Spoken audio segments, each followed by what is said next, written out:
The hardest thing I had to learn, conflict. I'm Karen Beery with Right Now Editing, where we turn good manuscripts into great books. And I'm Peg Thomas, multi-award winning author and editor, and we are two editors for 5 minutes. And this week, we're going back to Peg. And one of the things that she struggled with when she first started writing was conflict. Peg, how did you struggle with conflict? Well, I remember going to a writer's conference where the person speaking said, conflict is story. You must have conflict or you have no story. And it's absolutely true. But you can't just dump a whole bunch of conflict in the beginning. You really have to pace out the conflict. And for me, it was learning where and when to use the conflict to prevent what we like to call the dreaded saggy middle of a story. If you front end all your conflict and you dump everything on that poor character in chapters 1, 2, and 3, what's going to happen in your middle chapters, right? Because there is a finite number of much conflict that you can heap on a character before the reader says this is not realistic. You've crossed the Rubicon into something that I can't follow, I can't understand, I can't relate to.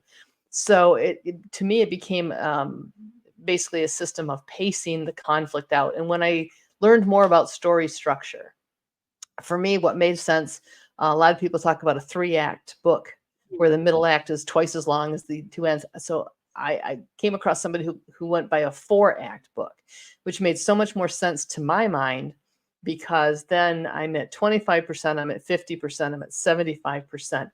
And those are the places where you absolutely have to have something happen to the character. It can be introducing a new conflict. It can be ratcheting up the conflict that you already have. It can be a major twist in the conflict that's going to affect the main character in a whole new way, whatever. But the conflict gets torqued up at those 3 points to keep your story from sagging. Now you may have secondary threads where you have other conflict happening other than those points. But if you miss those 3 points, and the first one can be 20 to 25%, right in there. But you better have something happen in the middle, and you better have something happen at about the 75 percentile, 80 at the latest, or you're gonna lose that story arc. If you think of it in terms of like a circus tent, you need that big pole in the middle. That's your 50% mark. But you got to have those 2 side poles too at 25 and 75 to hold that circus tent up, so that you've got that nice arch, that nice arc that you want. If you're not a plotter like her who goes by like the percentage marks, because that's not me at all. But just, absolutely 100% your book needs conflict. And in case you missed what she said earlier, adding new conflict. It's never enough to start with one conflict and then just have it go good and bad and good and bad and good and bad through the whole story, because then you're going to make your reader crazy, because either figure it out or move on. So you want to add new conflicts. One of my absolute least favorite books is a romance where the only conflict is the romantic tension between the 2 characters. Yeah. So that's all that's happening. You can't do that with in any book. But just for those of you who are, like I said, aren't the plotters, because I start with my characters. It's similar to what Peg was talking about. She does the percentage. I just start with, okay, this is what I know my character needs to achieve. I need at least, strive for 3, go for 4 things that are going to happen. They're going to mess up her life. I don't pay so much attention to where they fall, but as long as you sit down and know you need a minimum of 3 or at least 4 things that are going to mess up your character's life. And for me, I just know, I want to for sure have this plot point in the story. I'll figure out where it goes. But I'll tell you what, even though you're not plotting, you're not a plotter, you're getting to the same point that I am, because if you're not, then your pacing is off for your story.